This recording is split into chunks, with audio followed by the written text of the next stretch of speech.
Bonjour tout le monde, il y a peut-être 2 semaines, j'avoue que je n'ai pas noté la date.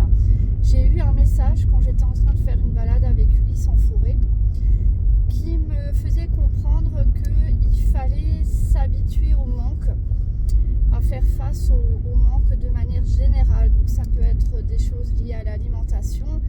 C'est vrai que même si les temps sont de plus en plus durs, même en Europe, et même s'il y a de plus en plus de gens qui ne peuvent plus faire les repas tous les jours, etc.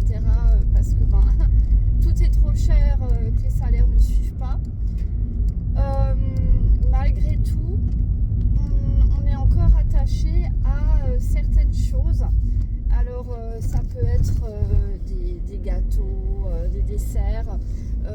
Dans la vidéo que j'avais faite et que je n'ai finalement pas partagée, je parlais du fait que c'est vrai que moi je suis assez portée sur les pâtisseries et je tiens ça de ma grand-mère. Bon, après c'est vrai qu'en Alsace on a quand même beaucoup de boulangeries et on a une tradition qui est quand même assez importante par rapport à ça. Donc pour moi c'est très difficile d'envisager de ne plus du tout prendre de dessert à 4 heures, enfin de collation à 4 heures, de morceaux de gâteau, morceaux de tarte ou voilà, une pâtisserie ou tout ce qui est lié au dessert de manière générale. C'est vrai que pour moi c'est difficile à envisager. D'autres personnes qui ont d'autres addictions comme la cigarette ou bien l'alcool, la drogue, etc. Le message, quand je l'ai reçu, je me suis dit tiens, est-ce qu'il y aura un problème avec les transporteurs qui fait qu'on aura beaucoup moins de choses dans les rayons? Est-ce que c'est au niveau économique que ça va tellement dégringoler qu'on de toute façon on ne pourra plus du tout s'acheter certaines choses et qu'il faudra s'habituer à rationner, à diminuer, etc. Je n'ai pas toutes les réponses. C'est pour ça que j'ai hésité à partager la vidéo que j'avais faite. Finalement, je ne l'ai pas partagée parce que en moi, je ne ressentais pas une clarté absolue.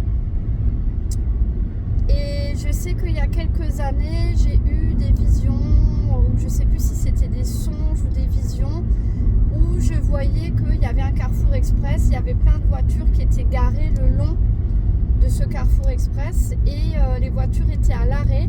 Il n'y avait personne dans les voitures, tout était vide, c'était très étrange comme ambiance, comme sensation. Et j'ai aussi vu qu'il y avait comme une station d'essence avec des kilomètres de fil. Voilà, j'ai vu des choses comme ça. Maintenant, je ne pourrais pas dire avec assurance que c'est ce qui va se produire, que ce que j'ai vu il y a quelques années, c'est ce qui est en train d'arriver. Tout comme le message que j'ai reçu ça devait être au moins il y a au moins 2 semaines, facile, je pense. Après, c'est vrai que le temps est tellement décousu que quand on ne note pas les dates, on a du mal à savoir finalement quand est-ce que les choses se produisent, tellement tout va très vite. On a des sensations de déjà-vu, on a la sensation que le temps, que l'espace-temps n'est plus comme avant. Donc voilà, c'est difficile de se situer dans le temps parfois. Mais en tout cas, quand j'ai reçu ce message, j'ai essayé de comprendre à quoi c'était lié. Est-ce que ce serait par rapport au carburant? Est-ce qu'il y aurait des pénuries de carburant qui ferait qu'on n'aurait pas assez de transporteurs, etc. C'est possible que ce soit ça, mais dans tous les cas, il y a quelque chose qui m'a bloqué dans le fait de partager l'information. Et aujourd'hui, je me suis dit quand même, bon, j'avais fait une vidéo, je sais plus si elle faisait une demi-heure ou 20, au minimum 20 minutes, et finalement je ne l'ai pas partagée, alors que quand j'ai perçu ce message, c'était assez fort, et ça m'a, comment dire, oui, ça m'a troublée. Donc je me suis dit, je vais quand même redemander est-ce que je dois partager ce message ou pas, et aussi à ce qu'on m'aide que je sois éclairée, que le Saint-Esprit m'éclaire pour avoir la vérité sur les événements à venir. C'est ce que j'ai demandé hier soir dans ma petite prière avant d'aller dormir. Et ça m'est venu ce matin. Pareil, j'étais en train de marcher et ce qui m'est venu, c'est que de toute façon, quoi qu'il advienne, du moment qu'on remet les rênes de notre vie au Christ, du moment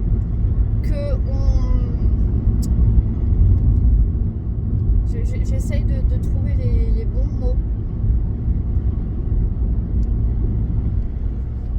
qu'on veut faire partie de Jésus-Christ et de la dimension du Christ. Dans tous les cas, peu importe ce qui arrivera, ça reste matériel, ça reste un monde qui n'est pas le monde éternel, qui n'est pas l'éternité. Alors je sais que c'est plus facile à dire qu'à faire, de ne pas s'inquiéter pour les finances, pour la nourriture, pour s'occuper matériellement de sa famille, de ses proches, de soi-même, de ses animaux, etc. etc. Je sais bien que c'est très difficile de lâcher prise aussi sur ce qu'il se passe, que ce soit politiquement, que ce soit aussi avec les gens de manière générale, parce qu'on voit bien qu'il y a une dégradation du comportement, qu'il y a une agressivité qui augmente vraiment, c'est palpable.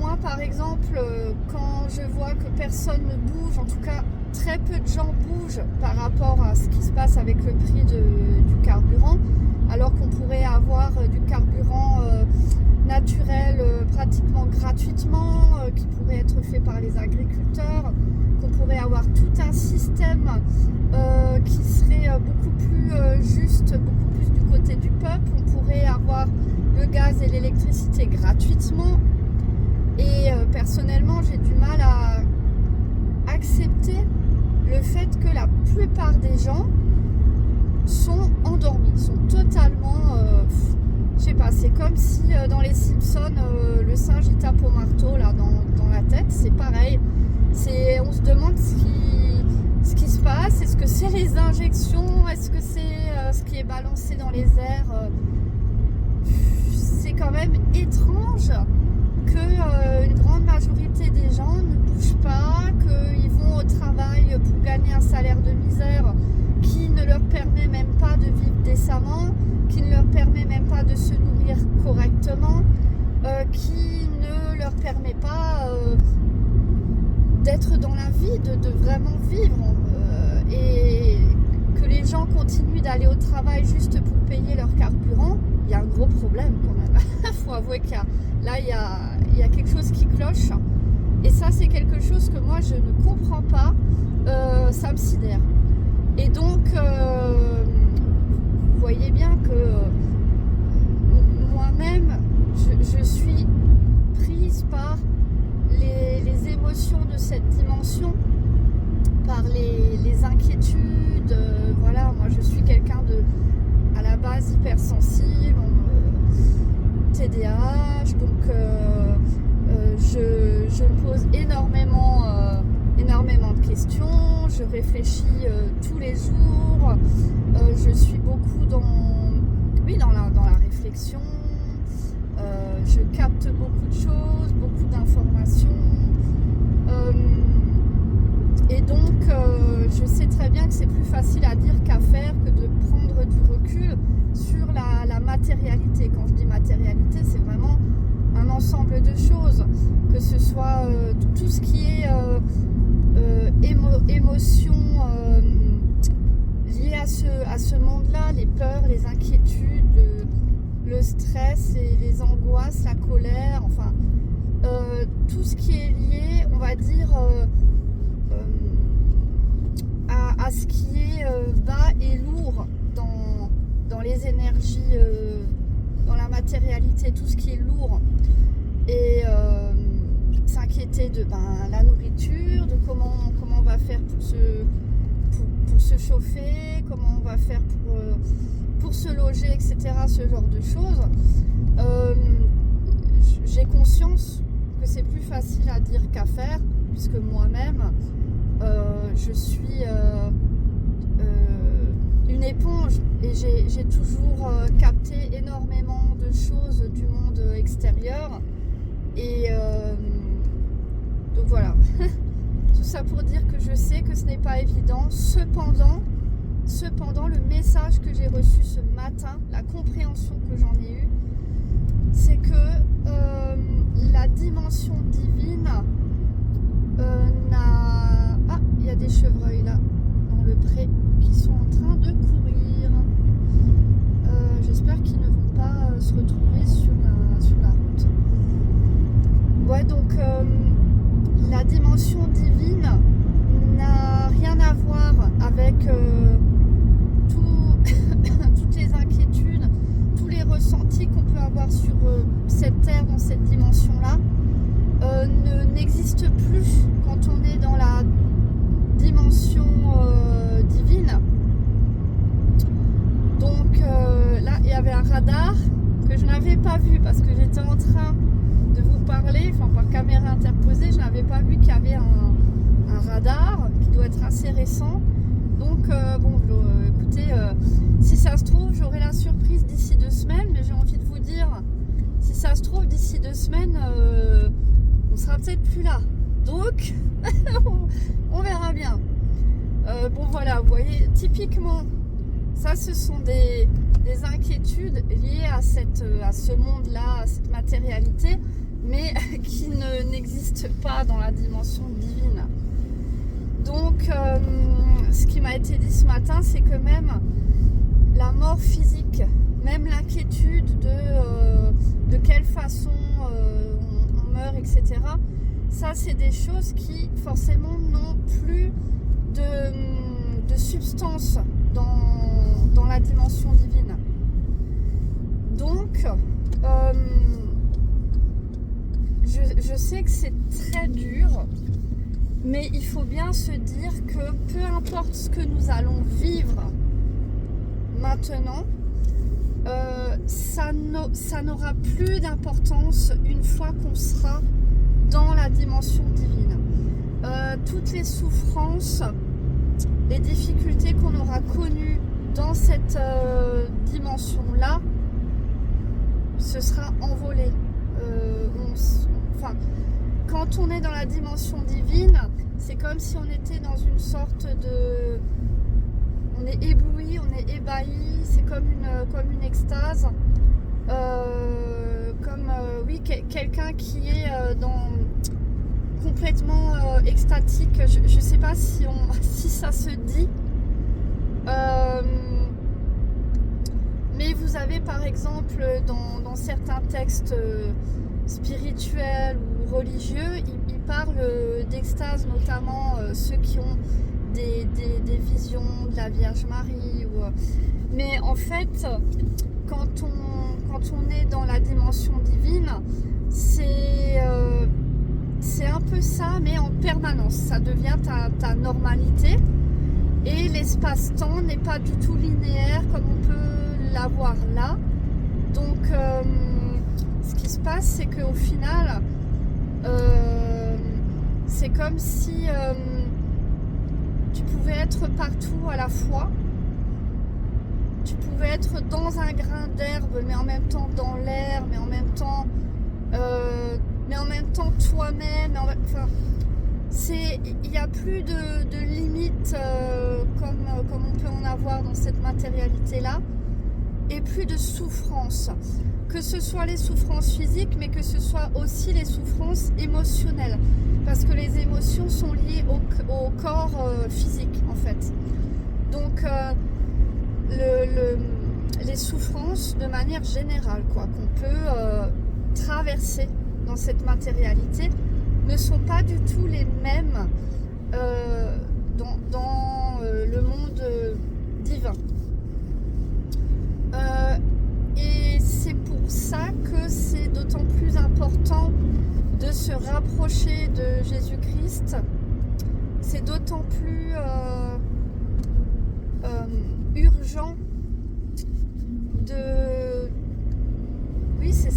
se rapprocher de Jésus-Christ, parce que dans tous les cas, peu importe ce qu'il se passe, le plus important, c'est que vous ayez accès à la dimension divine et donc à l'éternité. Même si c'est très dur sur terre, parce qu'on a aussi bien sûr les inquiétudes pour nos proches, etc. Et évidemment, tant qu'on est dans cette masse lourde, dire au niveau ce monde physique qui est très lourd, qui est très dense, tant qu'on est effectivement dans cette densité-là, bien sûr, on est forcément touché, on est forcément éreinté, blessé, que ce soit émotionnellement, que ce soit physiquement, etc. Mais le message que j'ai à vous transmettre, c'est garder à l'esprit, quoi qu'il arrive, que ce qui compte vraiment, c'est ce qu'il y a ensuite dans la densité divine. Parce que sur Terre, on est de passage, c'est très rapide. Par contre, la densité divine, c'est éternel. Donc, c'est vraiment important de garder à l'esprit que peu importe ce qui va se passer, il faut faire en sorte de se raccrocher à Jésus-Christ. Et c'est par la foi, ce n'est pas par nos œuvres.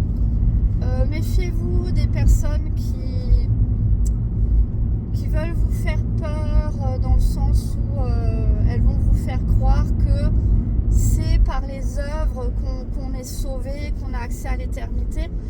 Non, ce n'est pas par les œuvres, bien sûr.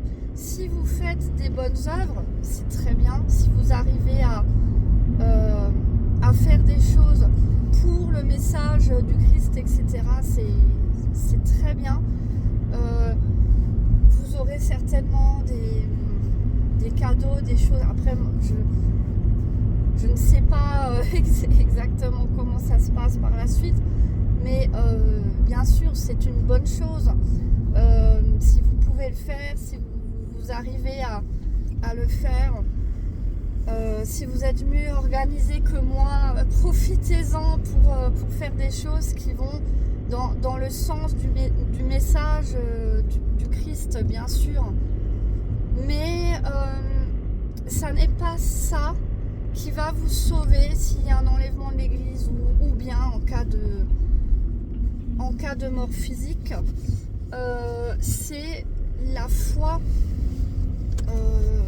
dans le fait que Jésus-Christ donc est mort sur la croix pour nous octroyer la vie éternelle, pour sauver nos âmes, qu'il a fait en sorte que par lui on soit sauvé de tout mal et qu'on puisse accéder aux dimensions spirituelles, aux dimensions divines, pour ne plus pour vivre éternellement et ne plus avoir les souffrances, ne plus subir de mal. Donc ce qui importe, c'est votre foi en cela et la volonté de se rapprocher du Christ. On n'est pas parfait, donc forcément on est des pécheurs, on a cette matérialité qui fait que on a des défauts, mais ce qui compte c'est essayer, ne serait-ce que essayer de se rapprocher du Christ, avoir une relation personnelle. Je pense que le plus important c'est essayer de développer une relation personnelle avec lui, parce que par exemple chez les catholiques on va vous dire bon, il faut aller à la messe, il faut se confesser avec un prêtre tous les mois et tout ça, mais personnellement ce n'est pas le ressenti que j'ai. Pour moi, le ressenti que j'ai, c'est que l'urgence, c'est d'abord de développer une relation personnelle avec le Christ, c'est d'essayer de se rapprocher de son Sacré-Cœur, c'est-à-dire de se rapprocher de ce que lui, il aurait fait dans notre vie quotidienne, comment est-ce que lui, il aurait réagi, qu'est-ce qu'il aurait fait, qu'est-ce qu'il aurait décidé. C'est très difficile parce qu'on a notre corps émotionnel, notre caractère, de notre matérialité. Donc c'est bien sûr très difficile. Mais alors là par contre je vois qu'il y a des travaux. Je ne sais pas si j'arriverai à passer.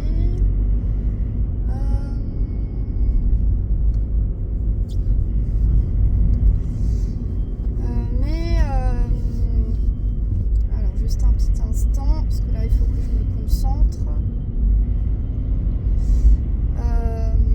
Par contre, c'est pour ça que je dis qu'on est tous pécheurs. C'est dans le sens où sur terre, on ne peut pas être parfait. On ne peut pas être comme lui, il était. D'ailleurs, même Jésus-Christ a été tenté, hein, c'est dans le désert. Mais je veux dire, forcément, on ne peut pas être parfait. Donc ça ne sert à rien de chercher à l'être, même si je sais que c'est aussi plus facile à dire qu'à faire.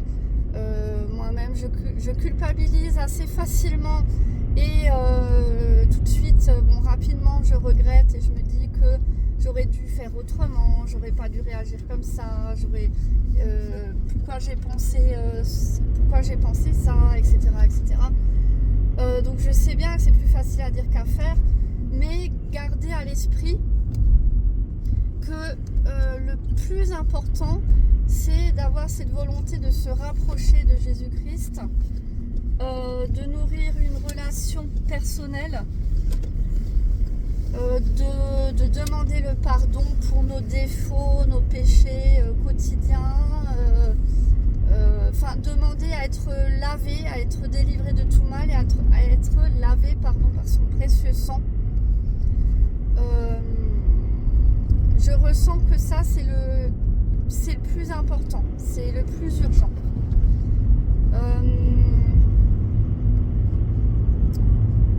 Et toujours garder la volonté de lien personnel avec Jésus-Christ et avoir à l'esprit que ça n'est pas par nos œuvres, mais c'est par notre foi et notre volonté d'être accepté dans le royaume des cieux, notre volonté de se rapprocher du Christ et de ce que lui il aurait fait, de ce que lui il aurait dans le cœur, en fait, de se rapprocher du Sacré-Cœur, même si c'est très difficile. Il y a des personnes qui arrivent à garder leur calme, qui sont vraiment dans une sorte de paix, etc. Alors personnellement, je ne le suis pas parce que, comme dit, il y a des choses qui m'énervent, il y a des choses que je ne tolère plus. Donc après, moi j'ai un tempérament qui est très... je suis hypersensible, donc j'ai pas mal d'émotions. Donc forcément, je suis touchée par ce qu'il se passe. Donc je ne suis pas dans la sérénité parce que je n'ai plus confiance en l'être humain. Et voilà, moi je n'ai plus confiance dans l'être humain, ce qui ne m'empêche pas de prier pour les gens, ce qui ne m'empêche pas de prier pour les personnes avec qui je n'ai plus de contact, que ce soit ma famille ou autre. Donc ça aussi, un message que je voulais transmettre, même si vous n'y arrivez pas à faire le pardon avec certaines personnes ou à demander pardon à certaines personnes, ce que je peux comprendre, si vous bloquez, si vous n'y arrivez pas, ce que je conseille, c'est de prier pour eux. C'est dans vos prières, vous priez pour ces personnes-là. Si vous n'arrivez pas à leur demander pardon, vous demandez pardon à Jésus-Christ. Et si vous n'avez plus de lien avec ces personnes-là, parce que ces personnes vous ont fait du mal et que vous n'arrivez pas à pardonner, dans ce cas-là, demandez à Jésus-Christ de vous libérer de ce poids, de cette souffrance, de guérir votre cœur pour que vous puissiez guérir et vous rapprocher du pardon. Que si vraiment vous n'arrivez pas à pardonner, mettez ça, à Jésus-Christ. Confessez-vous à Jésus-Christ directement en développant votre lien, votre relation personnelle avec Jésus-Christ. Et voilà, je vais m'arrêter là-dessus parce que c'est ce qui m'est venu, qui pour moi est essentiel dans ce que nous allons traverser. Alors, il y a quelque chose aussi qui m'est venu quand même, c'est par rapport aux 3 jours d'obscurité. Parce que quand on me parle de manque par rapport à l'alimentaire, à la base, je me suis demandé, est-ce qu'il y aurait ces fameux 3 jours d'obscurité dont beaucoup de gens parlent. Mais après, je me suis dit, 3 jours, c'est pas non plus énorme de se restreindre pendant 3 jours. Et finalement, je suis en train de me dire, si 3 jours, quand on n'a rien du tout dans les placards, ou quand on ne prévoit pas à l'avance, ou quand on a l'habitude, comme moi, de chercher une petite pâtisserie à la boulangerie pour 4 heures, en fait 3 jours, ça peut, c'est long. C'est long parce que 3 jours, quand on n'est pas prêt émotionnellement, psychologiquement, ça peut être très long, parce qu'il y a des personnes qui ne sauront pas forcément que ça ne va pas durer, et ils vont totalement paniquer parce qu'ils vont s'imaginer que ça va durer beaucoup plus longtemps que ça. Vous voyez là où je veux en venir, c'est qu'en fait, quand on me dit se préparer au manque, c'est surtout émotionnellement, psychologiquement, parce que sur le coup, on va avoir peur que ça se prolonge. Et donc, on risque de tomber dans la peur absolue, la panique et tout ça. On me prévient de ça. Attention aussi, on me prévient, ne tombons pas dans la panique. Si ça se produit, il faudra bien garder la foi que ça ne va pas continuer et qu'au pire des cas, on aura tout ce dont on a besoin. Et de toute façon, garder à l'esprit que ce qui est vraiment important, c'est la dimension divine par la suite. Même si c'est très dur, gardez ça à l'esprit. Je pense que si on me dit de vous le partager maintenant, c'est peut-être pas pour rien. C'est très vite celui-là. Ouais, donc je pense que vraiment là, ça n'est pas sans raison. Si on me dit encore de vous le dire avant de quitter la vidéo. Et dans le sens où s'il y a effectivement des jours d'obscurité, il y a beaucoup de gens qui vont paniquer parce qu'ils n'auront pas la foi, ils n'auront pas la connaissance au fait que en fait c'est une situation qui ne va pas perdurer et que au pire des cas la dimension divine, c'est ça qui sera vraiment primordial. Donc ce qui arrivera dans cette matérialité, même si c'est très difficile, il va falloir essayer de garder son calme, surtout de garder la foi, tout simplement, en fait, garder la foi, garder l'espérance et la confiance en Jésus-Christ. Ça sera vraiment, vraiment primordial. Donc,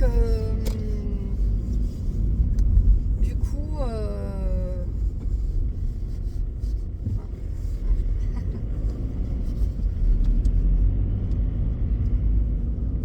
je voulais laisser passer quelqu'un, mais l'enfant m'a fait signe de passer.